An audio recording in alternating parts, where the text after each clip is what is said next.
नमस्कार, आप देख रहे हैं लोकतंत्र। मैं हूं आपके साथ अक्षय सिंह। हम बात कर रहे हैं महाराष्ट्र एनसीपी की। महाराष्ट्र की राजनीति में एक बार फिर जबरदस्त उथल पुथल देखने को मिल रही। अजित पवार की बगावत के बाद अब लड़ाई एनसीपी पर दावेदारी तक पहुंच गई। पार्टी के नाम और निशान पर दावे को लेकर शरद पवार और अजित पवार गुट ने चुनाव आयोग की चौखट पर दस्तक दी है। साथ ही दोनों दलों की तरफ से आज बैठक के जरिए शक्ति प्रदर्शन किया गया। अजित पवार गुट की ओर से दावा किया जा रहा है कि बैठक में 35 विधायक शामिल हुए। वहीं शरद पवार गुट की बैठक में 13 विधायकों के पहुंचने की खबर। दोनों दलों के विधायकों के समर्थन के अपने अपने दावे हैं। इससे पहले अपने समर्थकों से बैठक में अजित पवार ने साफ कह दिया कि शरद पवार की उम्र 83 वर्ष की हो चुकी है, उन्हें रिटायर हो जाना चाहिए। वहीं शरद पवार ने भी अजित पवार को चेतावनी देते हुए कहा कि गलती की है तो सजा भुगतने को तैयार रहें। उधर सुप्रिया सुले ने भी बीजेपी पर तंज कसते हुए कहा कि जो कहते थे कि न खाऊंगा और न खाने दूंगा, आज वही लोग पूरी पार्टी को खाना चाहते हैं। आपको बता दें कि महाराष्ट्र में एनसीपी के कुल 53 विधायक हैं। अजित पवार को दल बदल कानून से बचने के लिए 36 विधायकों का समर्थन जरूरी है। ऐसे में खुद को पावरफुल साबित करने के लिए जबरदस्त सियासी घमासान जारी। ऐसे में सवाल यही कि क्या भतीजे अजित पवार अपने चाचा शरद पवार को राजनीति की पिच पर क्लीन बोल्ड करने में कामयाब होंगे।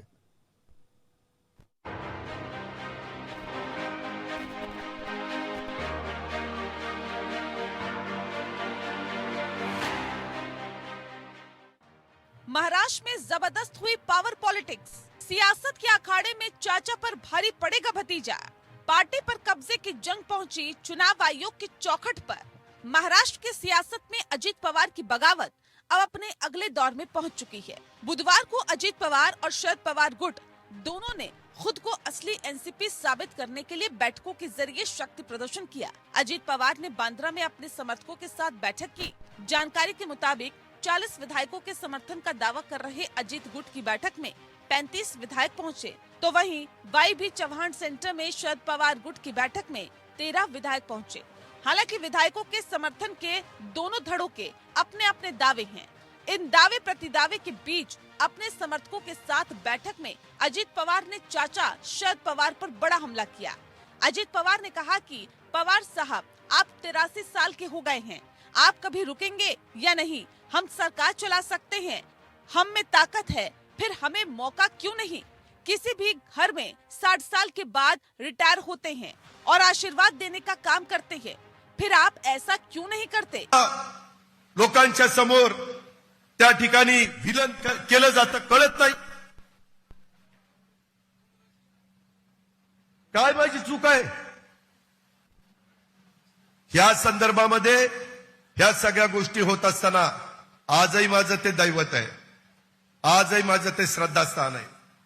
पण कार्यकर्त्यांनो, महिलांनो, तरुणांनो, तुम्ही सांगा, एखादा माणूस नोकरीमध्ये लागला तर महाराष्ट्र सरकारमध्ये 58व्या वर्षी रिटायर होतो। उधर वाई.बी. चौहान सेंटर में शरद पवार गुट की बैठक में एनसीपी की कार्यकारी अध्यक्ष सुप्रिया सुले ने बीजेपी पर जोरदार तंज कसा। उन्होंने कहा, जो लोग कहते थे न खाऊंगा न खाने दूंगा, आज वही लोग पूरी पार्टी खाने की कोशिश कर रहे हैं। वहीं शरद पवार भी बीजेपी पर जमकर बरसे। साथ ही भतीजे अजित पवार को खुली चेतावनी भी दे दी कि गलती की है तो सजा भुगतने को तैयार रहें। त्या पक्षात अनेक वर्षाची एकजूट होती, ती एकजूट उद्ध्वस्त करण्याचं काम केलं गेलं। आज तेलंगणा त्या ठिकाणी ते झालं, शेजारच्या राज्यात तेच झालं, आंध्रमध्ये झालं, बिहारमध्ये नितीश कुमार त्यांच्या बरोबर होता। नितीश कुमारला निकाल घ्यावा लागला, भाजपला सोडून राज्य केल्याशिवाय गत्यंतर नाही, ते वेगळे झाले त्या ठिकाणी। असे एक असे राज्य आहे की जिथं भाजपच्या बरोबर सत्ता सहभागी झाली तर काही महिने ठीक चालतं आणि त्यानंतर जो सहकारी आहे तो उद्ध्वस्त करणं, त्याची मोडतोड करणं, त्याच्या फूट कशी याचं बघणं, हे सूत्र भाजपचं आहे। आणि त्यामुळं आज कुणी जायचा निकाल घेतला असेल तर तो निकाल ते घेऊ शकतात लोकसभेमध्ये। 15 वर्षापूर्वी दासू वैद्यांनी माझ्यासाठी एक कविता लिहिली होती। मी स्त्री भ्रूण हत्येच्या विरोधात लढत होते आणि दासू वैद्यांनी माझ्यासाठी लिहिलेली ही कविता श्रमलेल्या बापासाठी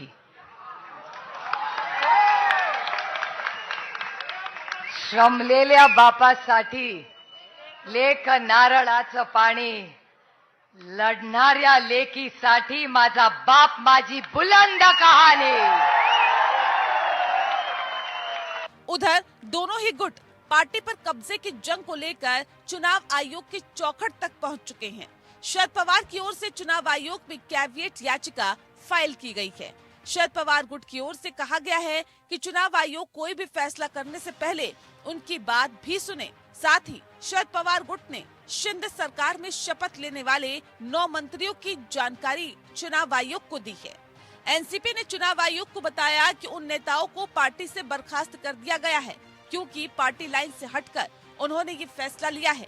आपको बता दें कि एनसीपी के कुल 53 विधायक हैं.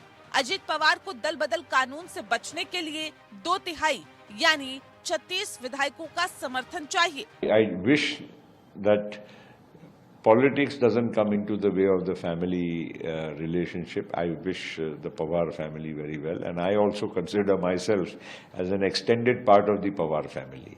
And my regard for Mr. Pawar will always be there. He's my guru, and I will always regard him as one, and always seek his advice and help if I ever need. Party पर power को लेकर जोर आजमाइश जारी है. अजित पवार ने साफ कर दिया है कि अब शरद पवार की उम्र हो चुकी है, उन्हें अब दूसरों को मौका देना चाहिए. लेकिन शरद पवार को भी राजनीति का छत्रप माना जाता है. इससे पहले भी वो कई बार हारी बाजी अपने नाम कर चुके हैं. देखना होगा इस बार भतीजे के सामने चाचा की रणनीति भारी पड़ती है या नहीं. Bureau report, APN. यहाँ तो एनसीपी का महासियासी संकट जारी है और एनसीपी पर कब्जे की जंग चाचा भतीजे के बीच में है और आखिर कौन किस पर भारी पड़ेगा इसको लेकर सभी की निगाहें भी टिकी हुई हैं. यानी जबरदस्त सियासी घमासान इस वक्त महाराष्ट्र में देखने को मिल रहा है. आज हम इसी पर चर्चा करेंगे. सभी खास मेहमान हमारे साथ जुड़ चुके हैं. सबसे पहले अपने दर्शकों की मुलाकात अपने आज के सभी सम्मानित अतिथियों से. मेरे साथ विजय खैरा साहब हैं, आप प्रवक्ता भारतीय जनता पार्टी हैं. कांग्रेस को रिप्रेजेंट करने के लिए डॉक्टर कुलदीप मलिक साहब हमारे साथ इस कार्यक्रम का हिस्सा हैं. गणेश मुले पाटिल साहब हैं, आप प्रवक्ता एनसीपी के हैं. शिवसेना का पक्ष रखने के लिए पार्टी के प्रवक्ता संजय द्विवेदी साहब हमारे साथ इस कार्यक्रम में शामिल हैं और सुप्रीम कोर्ट के वरिष्ठ अधिवक्ता डॉक्टर प्रदीप शर्मा जी हमारे साथ इस कार्यक्रम का हिस्सा हैं. बहुत स्वागत है आप सभी का. लेकिन शुरुआत में पाटिल साहब आपसे ही करना चाहूंगा क्योंकि एनसीपी पर कब्जे की जंग है. ये कितना बड़ा सियासी संकट है एनसीपी के लिए? नमस्कार. नमस्कार. पहले तो ये संकट नहीं है जी, और इस संकट का मुकाबला हम आदरणीय पवार साहब के साथ करने के लिए तैयार है. और ये कानूनी लड़ाई है और अभी फिलहाल आपने सुप्रीम कोर्ट का जो जजमेंट पढ़ा ही होगा जो शिवसेना के बारे में दिया हुआ था जी. जो लेजिस्लेटिव पार्टी होती है वो पार्टी नहीं होती है.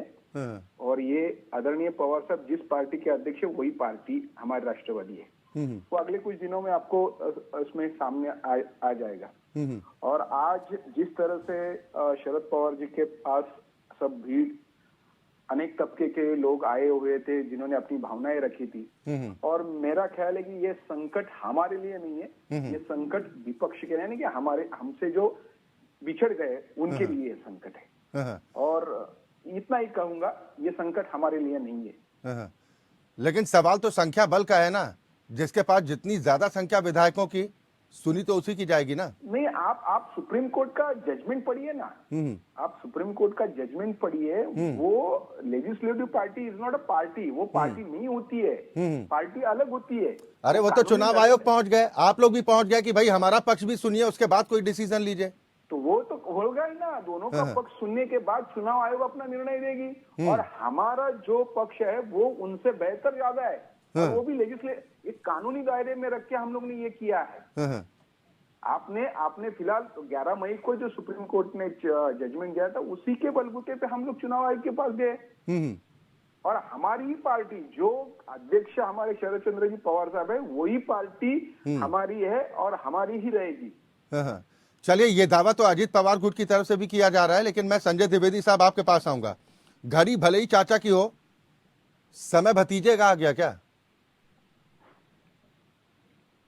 तो भ्रष्टाचार को समाप्त करने वाले भ्रष्टाचारी बन गए, समय दुखा भी आ गया। जनता देख रही है कि वह भ्रष्टाचार को समाप्त करते करते भ्रष्टाचारी हो गए। वो पूरे देश के जितने भ्रष्टाचारी थे, अब मैं नाम नहीं गिनाऊंगा, सब भैया बीजेपी में शामिल होते चले जा रहे, भारतीय जनता पार्टी। क्यों ऐसा नारा देते हैं, दिलाते हैं, हाथी दांत दिखाने वाले, खाने वाले दूसरे दांत, जितने भ्रष्टाचारी मिल रहे हैं सबको आते जाइए, हमारी सरकार बनाते जाइए।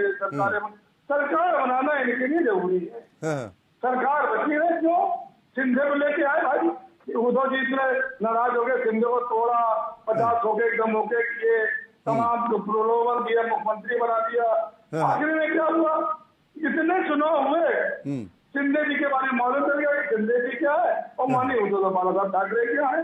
शिंदे जी की जमीन कितनी है, माननीय उद्धव जी की कितनी जमीन है। फिर उन्होंने एक नया नाटक शुरू किया माननीय शरद पवार जी के साथ। ये क्या है, क्यों जानते शिंदे कुछ नहीं कर पाएंगे, वही हाल माननीय पवार जी का ही होगा, निश्चित जान लीजिए। देखिए बहुत स्पष्ट हमारे एनसीपी के उन्होंने कहा कि संविधान जो हमारा संविधान की कोई चिंता नहीं, लोकतंत्र की चिंता नहीं, अभी जो सुप्रीम कोर्ट आदेश है उसकी चिंता नहीं। हाँ, ये मैं मांग करता था कि लोकसभा स्पीकर के पास जाते, 35 विधायक लेते, वहां उनके सामने परेड कराते अपनी पार्टी बनाते और जाके जहां जाना था चले जाते। लेकिन कोई मतलब ही नहीं भारतीय जनता पार्टी को, लोकतंत्र से कोई मतलब ही नहीं, संविधान से कोई मतलब ही नहीं। राज्यपाल महामहिम राज्यपाल जी और उनके लिए तो संवैधानिक पद है, मैं कहूंगा नहीं, वो तो बिल्कुल बैठे हुए हैं, आते जाओ चलते जाओ। नहीं, आपको लग रहा है कि आपको लग रहा है शपथ ले लीजिए। नहीं द्विवेदी साहब, आपको लग रहा है कि अपनी अंतरात्मा में भी पार्टियों को झांक कर देखना चाहिए कि ऐसी क्या वजह है कि आपकी पार्टी में टूटन इस तरह हो जाती है, लोग पार्टी छोड़कर भाग जाते हैं। अभी कर्नाटक के चुनाव हुए, मुख्यमंत्री उपमुख्यमंत्री शामिल हो गए जी। तो ऐसा नहीं कि बीजेपी बड़ी धर्मात्मा वाली पार्टी है, उन्हीं के मतलब आते हैं, ऐसा नहीं है। दूसरी पार्टियों में लोग जाते हैं। कर्नाटक में क्या हुआ, इनके मुख्यमंत्री उपमुख्यमंत्री एमएलए तो कांग्रेस में गए कि नहीं गए। मध्य प्रदेश में क्या हो रहा है, मध्य प्रदेश में भी ऐसा ही हो रहा है। तो ये यानी राजनीति का शगल आप मानते हैं कि ये सब तो चलता रहता है, आवाजाही है, तू चल मैं आया। संविधान की बात करता हूँ, संविधान कानून क्या कहता है, कोई बात आप छूट जाइए, कोई दिक्कत नहीं। लेकिन 35 विधायक पहले स्पीकर सामने आने चाहिए थे, स्पीकर रिपोर्ट देता राज्यपाल जी को शपथ कराते, कोई बात नहीं, तो शपथ करा। लेकिन अभी क्या हुआ, शपथ पहले मीटिंग बाद में, विधायक अभी भी 35 पूरे नहीं है। क्या मतलब इसका है, तो भैया खिल्ली उड़ानी है, भारतीय जनता पार्टी अहंकार में उड़ाते रहिए। चलिए ठीक, मैं द्विवेदी साहब दोबारा आपके पास आऊंगा। आपको इस बात की चिंता है कि उनके पास 35 विधायकों की मेजोरिटी दिखाई नहीं दे रही, आप ये दावा कर रहे हैं कि ज्यादातर हमारे साथ है। पहले 35 विधायकों मेजोरिटी स्पीकर सामने प्रूव करनी चाहिए, लेकिन चिंता इस बात को भी तो लेकर होना चाहिए।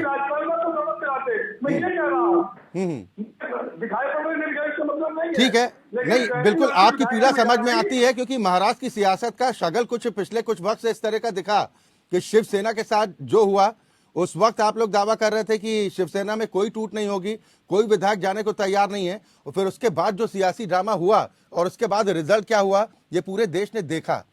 अब सवाल यह है कि एनसीपी के बीच जो जंग की शुरुआत हो चुकी है, अब तो खुलकर सामने आ गया अजित पवार साहब, उन्होंने साफ कह दिया कि भाई दूसरों को भी तो मौका दीजिए, आपकी 83 वर्ष की उम्र हो चुकी है, आप खुद से नहीं सीख सकते तो दूसरों से ही कम से कम नसीहत लेने का काम कीजिए।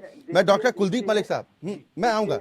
मैं इस मुद्दे पे कहना चाहूंगा, उन्होंने हमारी उम्र निकाली है, वो कभी ना कभी तो खुद उनकी उम्र होने वाली है ना। अभी तो उनको 65 साल की उम्र हो गई है, तो अभी भी उनको तो नहीं, ये पीड़ा तो अजित पवार के मन में कहीं ना कहीं है ना कि पवार साहब सक्रिय राजनीति में है तो हमारा तो नंबर नहीं लगेगा। और हाल में जो फेरबदल हुआ, नहीं अजित दादा जब जवान थे तभी उनको विधायक बना दिया, सांसद बना दिया। वो इतिहास दोहराया जा रहा है ना। मैं आऊंगा दोबारा आपके पास, थोड़ा सा धैर्य रखिए। कौन सा इतिहास दोहराया जा रहा है?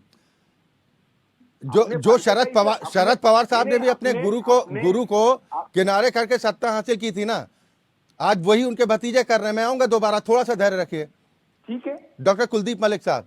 जी जी जी अब सवाल ये है कि अब विपक्षी एकता को क्या होगा, क्योंकि एक बड़े सूत्रधार के तौर पर देखा जा रहा था कि नीतीश कुमार भले ही विपक्षी एकता की अगुवाई करते हुए दिखाई दे रहे हों कि कम से कम उनके नेतृत्व में तमाम विपक्षी दल इकट्ठा होंगे, अब तो एनसीपी में आपस में ही रहा है।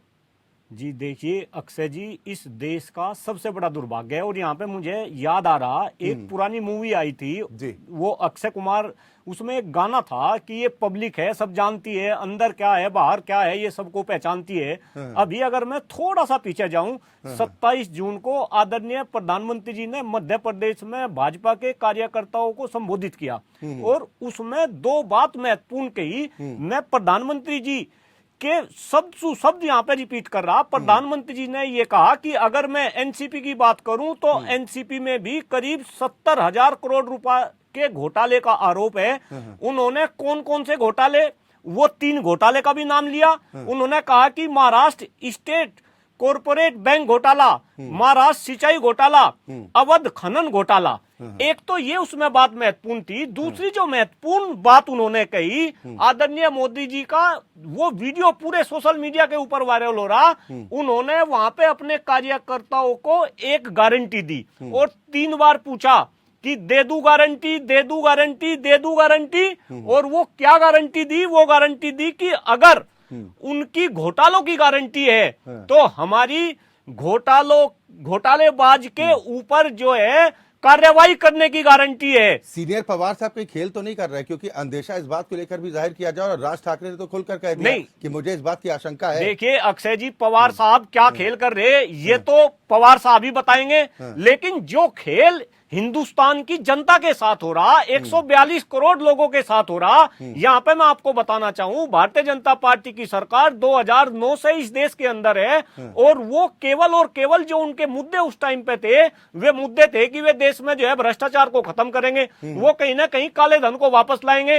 अब आप मुझे बताओ कि भारतीय जनता पार्टी वाले येन केन प्रतायन की नीति अपनाते हुए ये जगह जगह सरकारों को तोड़ रहे, विपक्षियों को तोड़ रहे और अपनी सरकार बना रहे। और ये यहाँ पे ये मामला थोड़ा ही है। आप 2017 में बिहार की बात करो, 2018 में आप कर्नाटक की बात करो, 2019 में आप हरियाणा की बात करो, 2020 में आप मध्य प्रदेश की बात करो, 2022 में आप गोवा की बात करो और अब आप महाराष्ट्र की बात करो। तो कहीं ना कहीं ये सब कुछ जनता बहुत अच्छे से देख रही।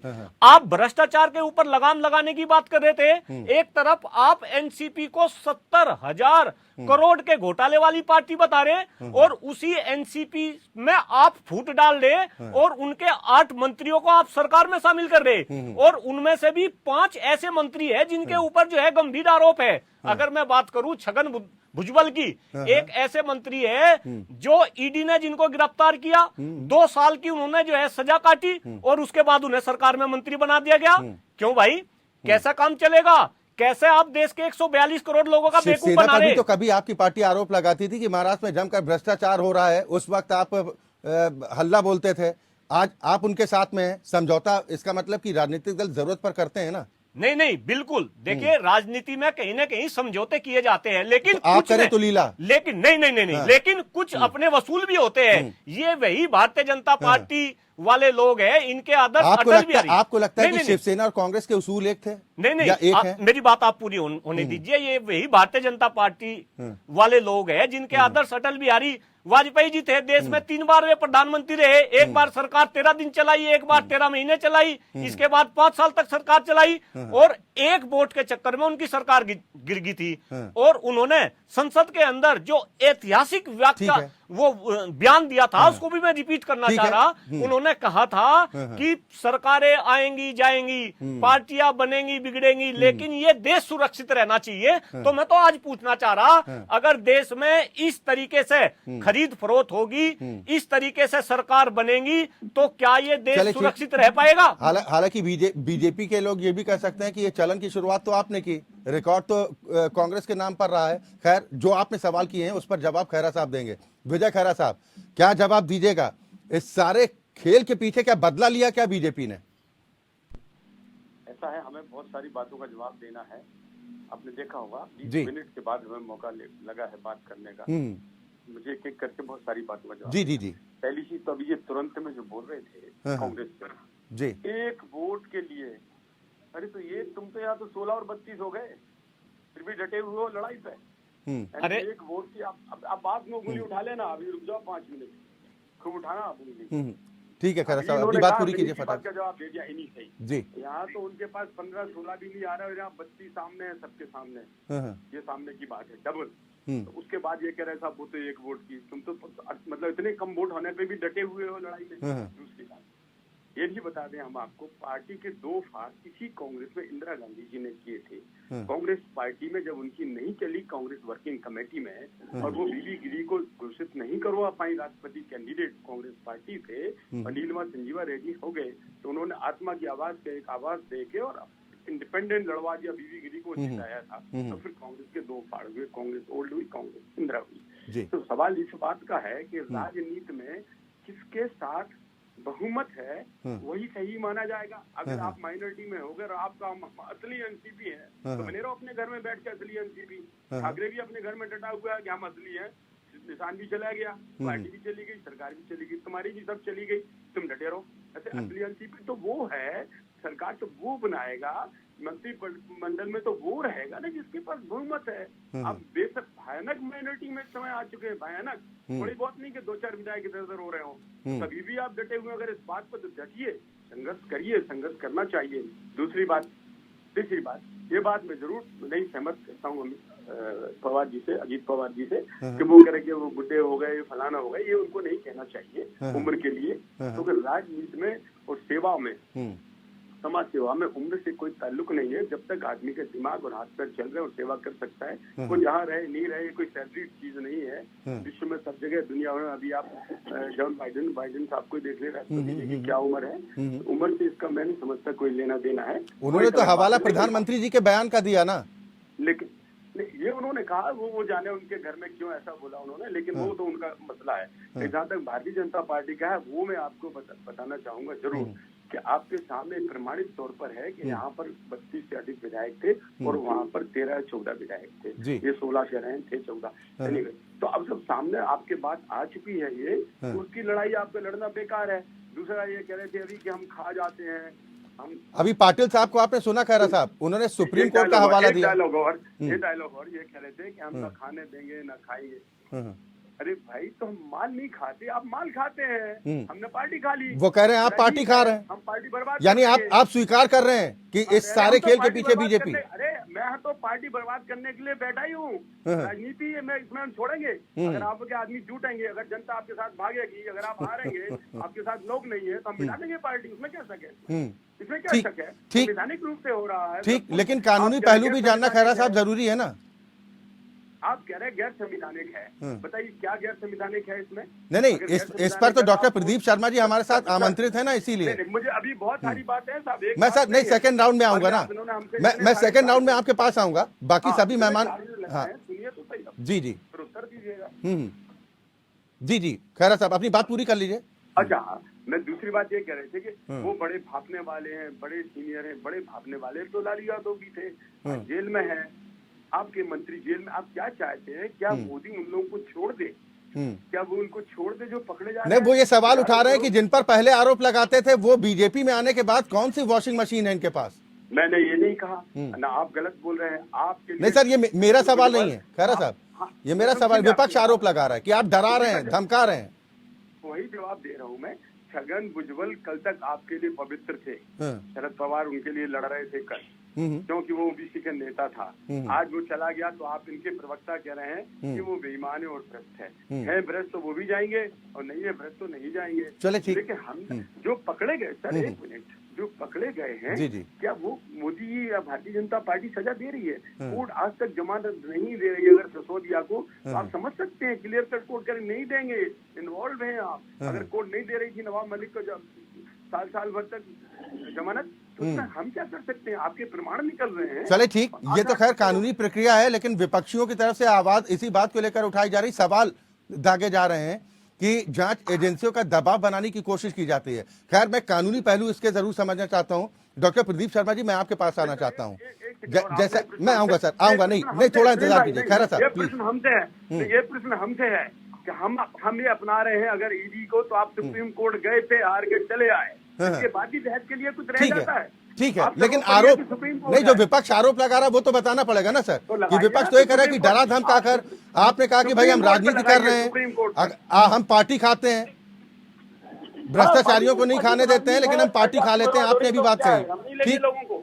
ठीक है सर, आऊंगा मैं दोबारा, आपकी खैर पार्टी साहब, बर्बाद हो रही साहब, हमारे पास कोई विधायक आ रहे हैं, सांसद आ रहे हैं, हम ठीक है। कह रहे हैं आप जाइए। ठीक है, वही तो हम समझ रहे हैं कि कानूनी पहलू क्या कहता है। डॉक्टर प्रदीप शर्मा जी, जो भी मौजूदा स्थिति आप देख पा रहे हैं, जीत किसकी मानी जाती है? बहुमत की। अजीत पवार साहब जिस तरीके से अभी दावा कर रहे हैं, चुनाव आयोग भी पहुंच चुके हैं, कानूनी पहलू आपकी नजर में क्या कहता है? अक्षय जी, इस सारे प्रकरण को हम दो भागों में बांट सकते हैं जी। एक तो स्टेट लेवल पे हो गया, एक नेशनल लेवल पे हो गया। जो स्टेट लेवल पे है वो मेजोरिटी किसी के पास, पहले तो इससे ये है कि 10th शेड्यूल में 2/3 मेजोरिटी का प्रोविजन है कि अगर किसी पार्टी के पास, ब्रेक अवे ग्रुप के पास 2/3 मेजोरिटी हो तो वो break away anti defection law उनके ऊपर एप्लीकेबल नहीं है। अब इसमें 53 टोटल इनके पास एमएलए थे जी, एनसीपी के पास, और जो अभी तक न्यूज में है जिन्होंने सिग्नेचर किए, अजीत पवार जी 40 एमएलए का क्लेम कर रहे हैं, लेकिन 36 ने तो 50 समर्थन दिया, 37 ने शायद। जी जी। तो उस हिसाब से 2/3 मेजोरिटी क्योंकि इनके फेवर में चली गई है, तो एंटी डिफेक्शन लॉ इसके ऊपर लागू नहीं होगा। जी। जहां तक कि शिवसेना का मसला है कि अभी तक ये लेने की मई वाला जो जजमेंट शिवसेना का जो सुप्रीम कोर्ट ने जजमेंट दिया था, जिसका रेफरेंस अभी बीच बीच में आ रहा था, जी जी, उसमें मुझे ये कहना है कि उस केस में और इस केस में दिन रात का अंतर है, और वो केस एकदम अलग है जी। उसमें स्पीकर को ये देखना होता है कि उसमें स्पीकर की एग्जिस्टेंस के ऊपर खुद पे क्वेश्चन था, यहां पर स्पीकर के ऊपर कोई क्वेश्चन नहीं है। एक बात। दूसरी बात यह है, जो स्ट्रेंथ को बताना होता है, जो आपको फ्लोर के ऊपर अपना टेस्ट प्रूव करना होता है, वो करना होता है गवर्नर ने डिसाइड। यहां पर क्योंकि गवर्नमेंट ऑलरेडी फॉर्म्ड थी, गवर्नमेंट इन एग्जिस्टेंस थी, ये तो ये है कि एक बाल्टी में एक लोटा पानी और डल गया, लेकिन उसके अंदर उनके पास ऑलरेडी मेजोरिटी थी, मेजोरिटी से उन्होंने अपनी गवर्नमेंट फॉर्म कर दी। तो शिवसेना वाला जो जजमेंट है सुप्रीम कोर्ट का, वो यहां पर एप्लीकेबल नहीं है। जी। दूसरी बात यह है कि अब आप जब मेजोरिटी आपके break away group anti defection law की बात थी, तो वो तो आप डिसाइड आप कर नहीं सकते क्योंकि नंबर आपने शो कर दिया है वहां पर। जी।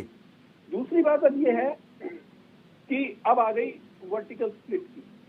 कि दूसरा क्वेश्चन ये आता है कि वहां गवर्नमेंट फॉर्मेशन है, वहां पर एडिशन हुआ है, वो बिटवीन टू ग्रुप्स आपस का मामला है, अगर उनके पास रिक्वायर्ड नंबर है तो मेरे हिसाब से, मेरा जो मानना है कि वहां पर कोई ऐसा कोई कंट्रोवर्सी रह नहीं जाती। दूसरी बात अब आएगी कि पार्टी का असली मालिक कौन। जब मैं ये कहता हूँ असली मालिक कौन, तो इसका मतलब प्रेसिडेंट कौन है, वर्टिकल स्प्लिट जिसे बोलते हैं आप, किसके पास सिंबल जाएगा, किसके पास वो जो पार्टी का सिंबल है, या कौन प्रेसिडेंट बनेगा, कौन विप जारी कर पाएगा, सो एंड सो फोर्थ, कौन आगे डिस्ट्रीब्यूशन ऑफ टिकट्स वगैरह करेगा। ये सब बातें, ये जो है, ये आपको मैं एक बता दूं, 1971 के अंदर एक सादिक अली केस हुआ है बड़ा पॉपुलर, इसी चीज के ऊपर। तो बेसिकली क्या हुआ, अभी उसमें सादिक अली के अंदर 3 फैक्टर्स को कंसिडर किया था। यहाँ पर इस केस में उसमें क्योंकि 3 फैक्टर्स अलग अलग हैं, किस किस कंडीशन के अंदर एंटी डिफेक्शन लॉ एप्लीकेबल होता है, किसमें नहीं। पहले तो 2 चीजें क्लियर है कि आपने अभी तक इस डिफेक्शन को चैलेंज नहीं किया सुप्रीम कोर्ट के अंदर।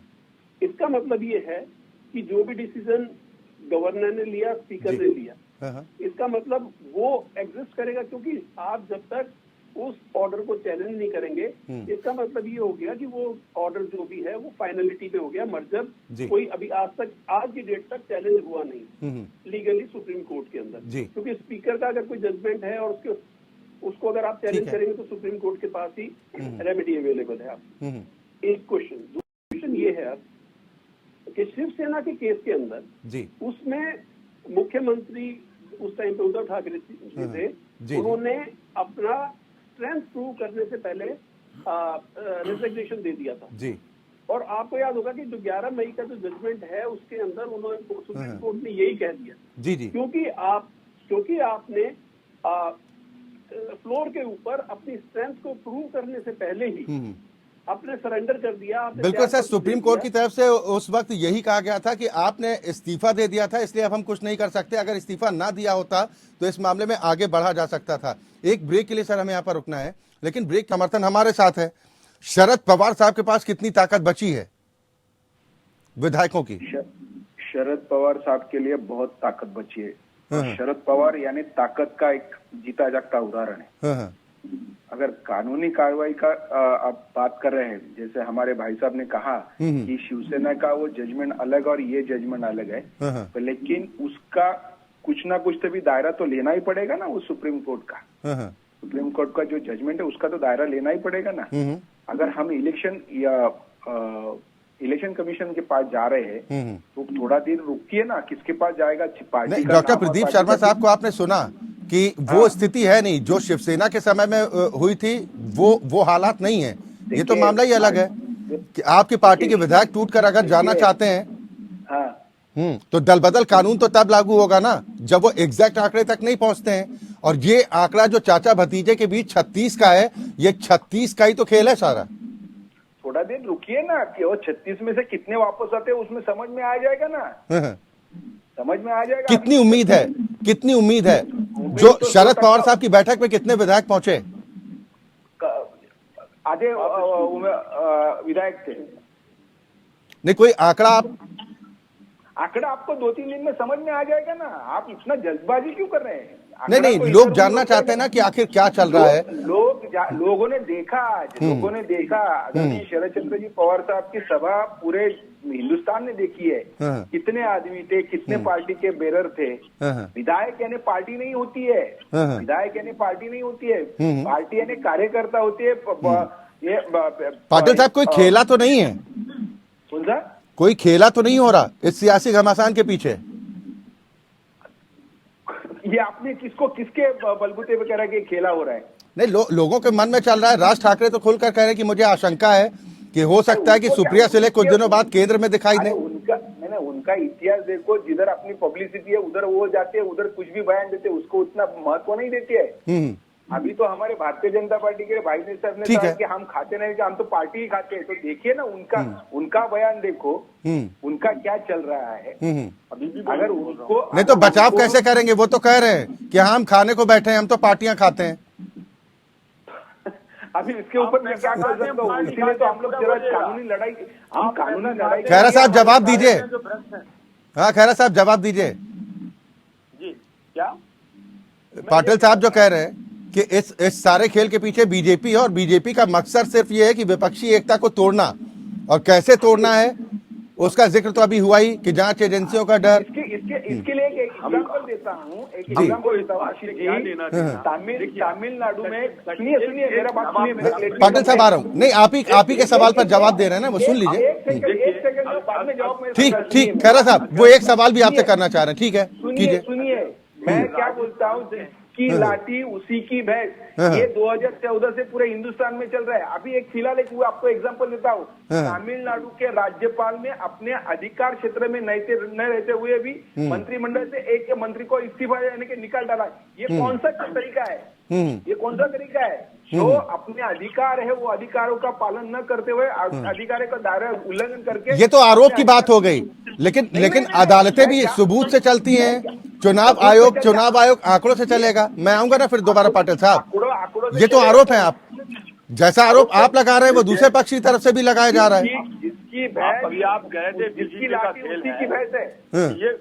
ये चार्ज लगाना बिल्कुल गलत है, लेकिन हम ये कह रहे हैं कि हम शांति से बैठ के देख नहीं सकते।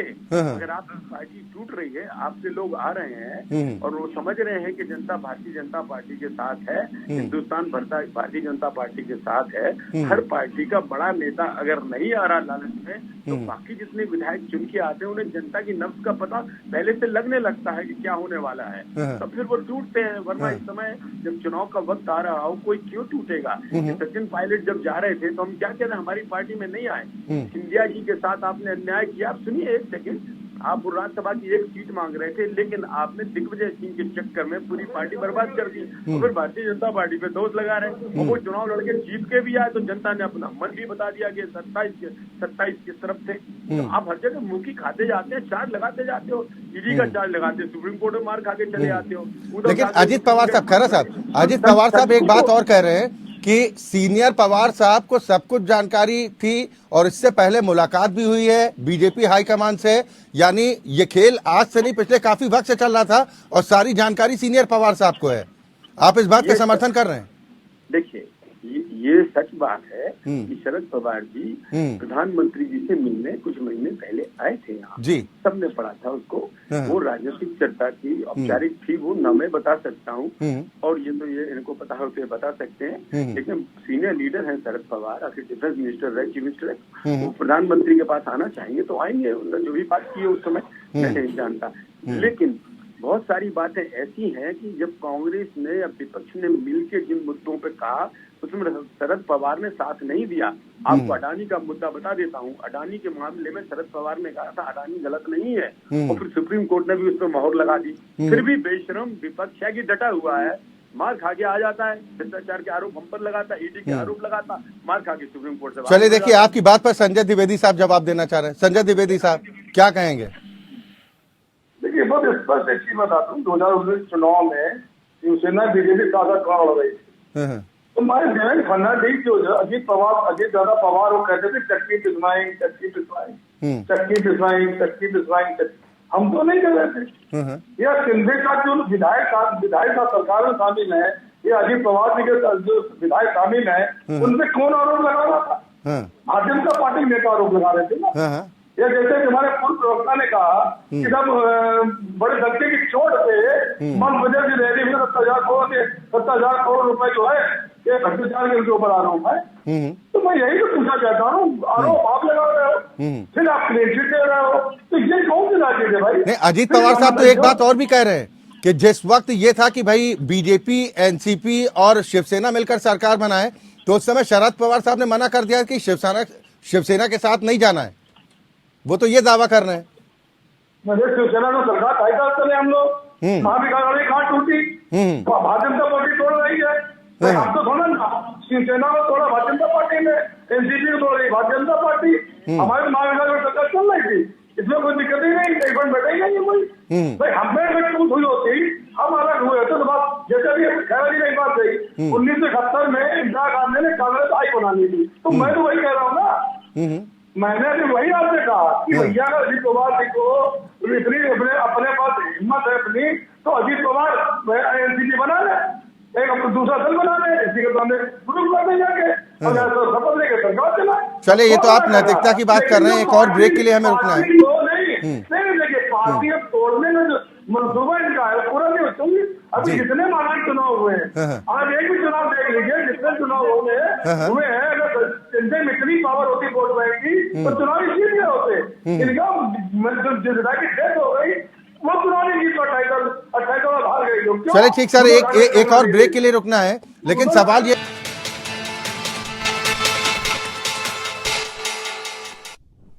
ब्रेक के बाद एक बार फिर आपका स्वागत है। आप देख रहे हैं लोकतंत्र। हम बात कर रहे हैं एनसीपी की। महाराष्ट्र में जबरदस्त सियासी घमासान इस वक्त छिड़ा हुआ है।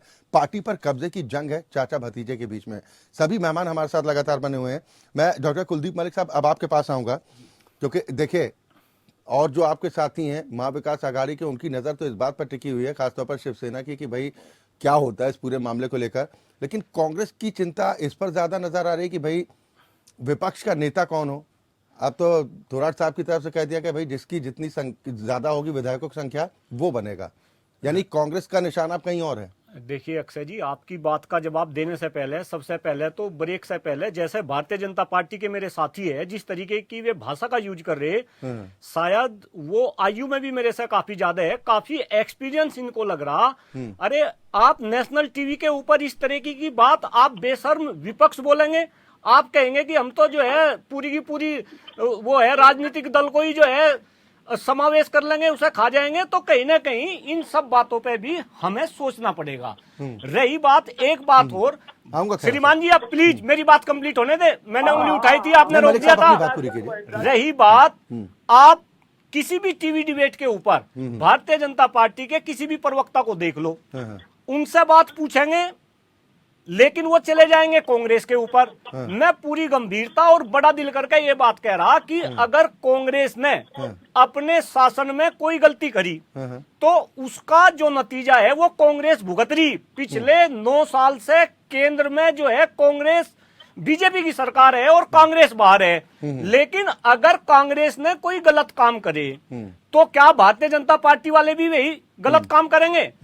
आप जब आपके ऊपर उंगली उठती है तो आप जो है कहीं ना कहीं कांग्रेस के ऊपर चले जाते हैं, भाई कांग्रेस वालों ने भी ऐसा करा। अरे कांग्रेस वालों ने अगर कोई गलत काम करा तो जनता ने उसका रिजल्ट कांग्रेस को दिखाया। पिछले 9 साल से कांग्रेस जो है सत्ता से बाहर है, लेकिन आपने जनता से जो वादे किए थे सत्ता में आने के लिए, अगर मैं अपने भारतीय जनता पार्टी के प्रवक्ता को एक एक वादे गिनवाऊं तो शायद जवाब नहीं दे पाएंगे। आपने वादा किया था कि आप 100 दिन के अंदर जो है काला धन वापस ले आएंगे, काला धन वापस आया क्या? मलिक साहब, एक मिनट, सवाल विधायकों को बचाने का नहीं, अक्षय जी मेरी बात पूरी होने दीजिएगा, मैं जवाब जानना चाह रहा। आपने वादा किया था कि आप इस देश को जो है भ्रष्टाचार से मुक्त कर देंगे। अरे आप तो खुद जो है भ्रष्टाचारियों को अपनी पार्टी में लेकर आ रहे, तो भ्रष्टाचार से देश कैसे मुक्त हो गया? यानी अजीत पवार को आप भ्रष्टाचारी कह रहे हैं? नहीं, ये तो मैं नहीं कह रहा, ये तो यही कह रहे थे भाई, ये तो बता रहे थे। नहीं, आपने कहा कि भ्रष्टाचारियों को अपनी पार्टी में लेकर आ रहे हैं, तो ये आपका इशारा किसकी तरफ? नहीं, मैं बिल्कुल अजीत पवार जी की बात कर रहा, और उनके जो अभी उन्होंने 8 मंत्री बनाए, उनमें से जो है 5 मंत्री जो है भ्रष्टाचारी है, 1 मंत्री जो है 2 साल तक जो है जेल के पीछे रह चुके, और ये जो है देश को भ्रष्टाचार मुक्त करने की बात करते हैं। ठीक है पाटिल साहब, आप इस बात से सहमत हैं डॉक्टर मलिक की कि भ्रष्टाचार में लिप्त हैं अजीत पवार साहब? वो उनके ऊपर आरोप लगा है, अभी वो साबित नहीं हुआ है, लेकिन भारतीय जनता पार्टी के अनुसार वो भ्रष्टाचारी है, ऐसा उनका कहना है। इसीलिए अभी वो उनके पास गए हैं, वॉशिंग मशीन में डाले, अभी वो भ्रष्टाचार हो गए। नहीं कह रहे कि और भ्रष्टाचारी है। नहीं, तो आप इस बात को स्वीकार कर रहे हैं कि उन पर आरोप लगे, तो आरोप गंभीर हैं? आवाज सुनाई नहीं दे रही मेरी आपकी? यानी आप इस बात को स्वीकार कर रहे हैं कि आरोप गंभीर हैं, भले ही आरोप सिद्ध नहीं हुआ लेकिन जांच के घेरे में तो हैं। हेलो, चले पाटिल साहब, शायद आप तक आवाज नहीं पहुंच पा रही, मैं दोबारा कोशिश करता हूं कि आपसे एक बार फिर संपर्क स्थापित हो जाए, लेकिन उससे पहले डॉक्टर प्रदीप शर्मा जी, जो बार बार ये कहा जा रहा है नसीहतें हैं, ये कहा जा रहा है कि पूर्व में क्या हुआ या दूसरे राज्य में क्या हुआ, इस मामले में फैसला तो चुनाव आयोग को लेना। अगर दोनों पक्ष निर्वाचन आयोग पहुंचते हैं तो निर्वाचन आयोग के सामने कितनी बड़ी चुनौती होगी और वहां पर क्या होगा? चुनाव आयोग तो इमोशन से नहीं चलता ना, अदालतें इमोशन से नहीं चलती। अक्षय जी, एक तो मैं करेक्ट कर थोड़ा सा कि अभी एक तमिलनाडु का एग्जांपल हमारे किसी साथी ने दिया था बीच में कि वहां पर राज्यपाल ने अपनी पावर का मिसयूज करके किसी मंत्री को टर्मिनेट कर दिया जी। एक्चुअली मैं करेक्ट करना चाहूंगा, बाकी सब लोग जानते हैं इस बारे में जी कि वो टर्मिनेट किया उन्होंने, लेकिन फिर अपने ऑर्डर को होल्ड पे रख दिया है। वो ऑर्डर अभी तक ऑपरेशनल नहीं है। उसका टर्मिनेशन जो पर्टिकुलर जो भी मंत्री थे उनका वो बालाजी थे मेरे ख्याल में, उनको होल्ड पे रखा। ये तो एक क्लैरिफिकेशन थी मैं जो देना चाहता था। अब हम आते हैं असली मुद्दे पे कि इलेक्शन कमीशन का क्या रोल रहेगा इस पर्टिकुलर एपिसोड के अंदर जी। मैं जैसा आपको पहले बता रहा था कि 1971 में सुप्रीम कोर्ट ने एक सादिक अली करके केस है, बहुत पॉपुलर केस है जी। उसमें उस टाइम पे भी इसी तरह की सिचुएशन आई थी और वो लैंडमार्क जजमेंट है, क्योंकि उसी को बेस करके और ईसी ने फिर डिसाइड किया था, इसीलिए उसका नाम सादिक अली केस है, ना कि सादिक अली जजमेंट जी जी। उसमें सुप्रीम कोर्ट ने जब डिसाइड किया था कि भाई उस टाइम पे भी यही एक इशू हुआ था कि who is the actual party. जी। एंटी डिफेक्शन लॉ हुआ, उसके बाद बेसिकली मैं आपको बता दूं कि पैरा 15 जो है हमारा इलेक्शन सिंबल, जी, ये जो अपना इलेक्शन कमीशन ऑफ इंडिया की गाइडलाइंस आती है, एक बुक है जी, उसमें पैरा 15 में एक इलेक्शन सिंबल और रिजर्वेशन एंड अलॉटमेंट करके एक चैप्टर है जी। उसमें ऑर्डर 1968 में अलॉटमेंट ऑफ पार्टी सिंबल के बारे में बात की गई। अब जो सादिक अली का एग्जांपल देता हूँ, यही आज तक हमेशा तक फॉलो करते आए हैं। उसमें 3 बेसिकली पैरामीटर्स हैं जी, जिनको कि ईसीआई जब ये डिसाइड करता है कि किसके फेवर में ये सिंबल जाए। शिवसेना के केस में भी अभी तक ये मैटर पेंडिंग है, सब जुडिस है, आज तक उसके बारे में डिसाइड नहीं हो पाया despite of what ever contention अब अपने अपने पक्ष में दिए कोर्ट के सामने जी। 3 जो मेजर इसके अंदर कंटेंशन होते हैं, जो election commission basically election commission को ही डिसाइड करना है ये तो कि भाई सिंबल किसको दे। कोर्ट तो सिर्फ लीगलिटी को देखता है कि जो किया वो लीगली किया या नहीं किया, लेकिन प्रोसीजर और डिक्लेरेशन जी, ये पार्ट है इलेक्शन कमीशन ऑफ इंडिया का। सादिक अली की जजमेंट में इसको बोलते हैं ट्रिपल टेस्ट। 3 टेस्ट के बेस के ऊपर आपको डिसाइड करते हैं इलेक्शन कमीशन की ये पार्टी का सिंबल और ये सब कौन इसका एक्चुअल प्रेसिडेंट है, ये किसको जाए। अब वो 3 ट्रिपल टेस्ट क्या है जी। पहला ट्रिपल टेस्ट तो ये है उसके अंदर कि जो पार्टी है उसके ऑब्जेक्टिव क्या है, पार्टी की जो कॉन्स्टिट्यूशन है, जो पार्टी बनी जिस टाइम पे बनाई तो उसने कुछ कॉन्स्टिट्यूशन रखे होते हैं जी जी। उन कॉन्स्टिट्यूशन के अंदर डिक्लेयर किया होता है कि भाई पार्टी ऐसे ऐसे करेगी, ये कॉन्स्टिट्यूशन बनाएगी, पार्टी का ये सोच है, ये उसके कोर्स ऑफ एक्शन रहेंगे जी जी।